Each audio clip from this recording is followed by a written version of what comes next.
खुश हो बेटा, मस्त रही। बताओ। नमन कर रहे हैं, ठीक हो गए थे, लेकिन है ना महीने 1.5 महीने से घबराहट और मतलब दिमाग काम नहीं करता, दिमाग बंद बहुत रहता नमन इसलिए होता है कि आप अच्छे बने रहो, ठीक, आपका स्वास्थ्य अच्छा रहे, है। इसलिए नमन। एक दिन हमारे लेकिन पास में हनुमान जी का लेकिन मंदिर जब है। तक पितृ रहेंगे, समझ रहे हैं, तो पितरों का कष्ट तो रहेगा।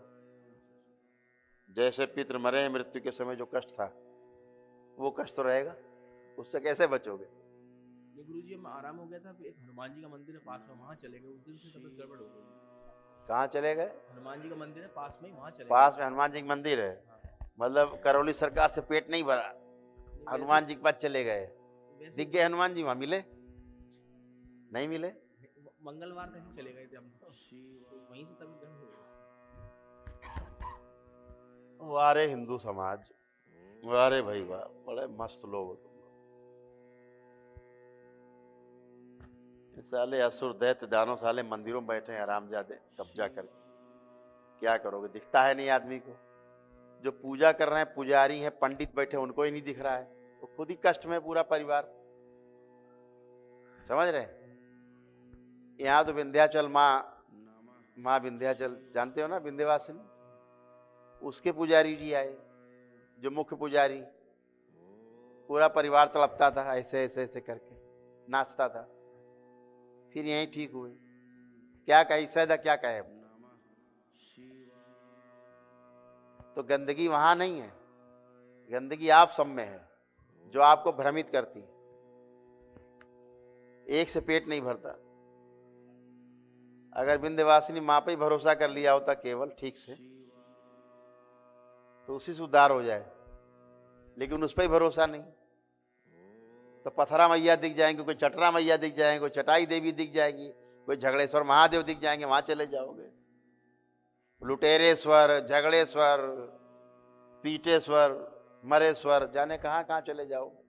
सुन लिया आगे स्वर लगा ईश्वर, बस पहुंच गए, लगाए घंटा बजाने चालू कर दिया, निकला है भूत प्रेत और चिपट गए, और बुलाओ और बुलाओ, वो तो बैठे ही घुसने के लिए, तुम बोलो कि आ जाओ। नींद आने लगे, थोड़ा नींद नहीं आ रही है 4-5 दिन से, है नींद नहीं आ रही थोड़ी अब दरबार का नमन करोगे तो इनकी पिटाई भी होगी, तो पिटाई होगी तो उनको नींद भी नहीं आएगी, तो तुम्हें भी नहीं आएगी। अब चूंकि हवन के पुण्य है नहीं तुम्हारे पास, जो एनर्जी सेट हो जाए, तुम्हारी गलत एनर्जी निकल जाए, उसकी जगह अच्छी एनर्जी आपको शिफ्ट हो जाए जो हवन से उत्पन्न होती है, तो आपको दिक्कत नहीं होगी। दरबार अगर आपकी ये एनर्जी निकाल दे गंदी ज्यादा से ज्यादा, तो आपको दिक्कत होगी बेटा, है ना? क्योंकि जैसे गंदा खून भी आदमी में रहता है तो जिंदा रहता है, अगर गंदा खून शरीर का पूरा निकाल दिया जाए तो मर जाएगा आदमी, बचेगा? ऐसे ये भूत प्रेत तो जिन वैताल और सब पित्र हैं, अगर एक आदमी को मारना हो तो सबसे सुंदर तरीका है, उसके सारे भूत प्रेत सारे पित्र एक साथ मार दो। जहर की आवश्यकता नहीं है, गोली मारने की आवश्यकता नहीं है, ज्यादा ज्यादा 3-4 घंटे मर जाएगा अपने आप तड़प के, श्वासें उखड़ जाएंगी, खत्म हो जाएगा, क्योंकि उन्हीं के दम पे तो चल रहे हो तुम लोग, जिंदा हो उनके दम पे। हवन इसीलिए होते हैं, ये हवन से जो एनर्जी पैदा होती है वो गंदी एनर्जी जब बाहर जाती है, उसकी जगह अच्छी एनर्जी आपके सेट हो जाती है, डीएनए में ऊर्जा पथ बन जाता है, गुरुजी तो तो आप सुरक्षित रहते हो। नमन करते रहे घर पे? वो आपकी इच्छा, नमन करो चाहे हवन करो, दरबार केवल विधि बताता है, क्या करना है ये आपको तय करना है।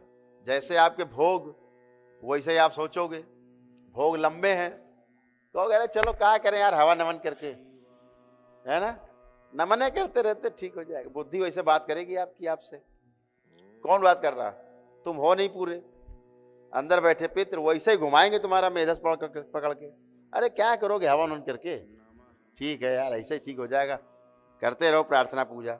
अभी डॉक्टर बता दें कि किडनी खराब हो गई, 10 लाख जमा करो, घर बेच के जमा कराओगे, फिर टाइम नहीं लगेगा आपको बेचने में घर, क्योंकि डॉक्टर ने बता दिया, मशीन ने बता दिया किडनी खराब हो रही, मर जाओगे। और अगर आपको दिख जाए कहीं कि कौन सी गंदगी लाद के घूम रहे हो, तो तुम्हारी पैंट गीली हो जाएगी अभी, 1 सेकंड लगेगा। फिर तुम कहोगे बताओ करना क्या है, समझ रहे हैं? क्योंकि लेकिन तुम्हें गंदगी दिखती नहीं, केवल पीड़ा में रहते हो, रोज पीड़ा में, दिन भर पीड़ा में, और इसी पीड़ा में धीरे धीरे धीरे धीरे धीरे आदमी मर जाता है। फिर वो पीड़ा उसके बच्चों में आती है, फिर बच्चे भोगते रहते हैं पूरा जीवन काल, फिर उसके दूसरे बच्चों में आती है, ऐसे परिवार में फैली रहती है, कोई ठीक नहीं होता। तो डॉक्टर साहब बता दें एलोपैथी वाले कि भाई जल्दी आओ नहीं तो मर जाओगे, तत्काल पहुंच जाओगे। बताओ डॉक्टर साहब क्या करें?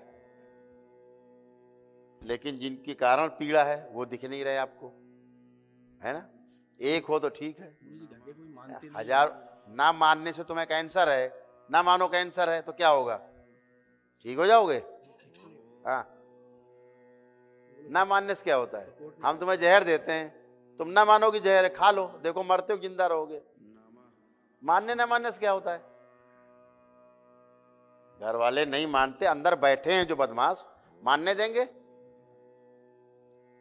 वही मानने देंगे चोर कि हम चोर हैं? चोर मानेगा हम चोर हैं? फिर जो अंदर बैठे ही हैं बदमाश, कब्जा करके बुद्धि में, वो तो घुमाएंगे खोपड़ी। तुम्हारी बुद्धि काम करती? नहीं करती। क्यों नहीं काम करती भाई? तुम हो, तुम्हारा शरीर है, अब बुद्धि क्यों नहीं काम कर रही बताओ? अब पहली बार तुम्हें लग रहा है कि बुद्धि काम कर रही है, अभी जो खड़े हो तो पूरी तरह बात कर पा रहे हो, क्योंकि हमने हटाए हैं जो बुद्धि पकड़ के बैठे तुम्हारी, सभी के हटाए हैं, तुम्हारे बैठ के। समझ पा रहे हो? चलो बाकी दरबार के नियम पालन करो, अच्छे होते जाओ, खुश रहो।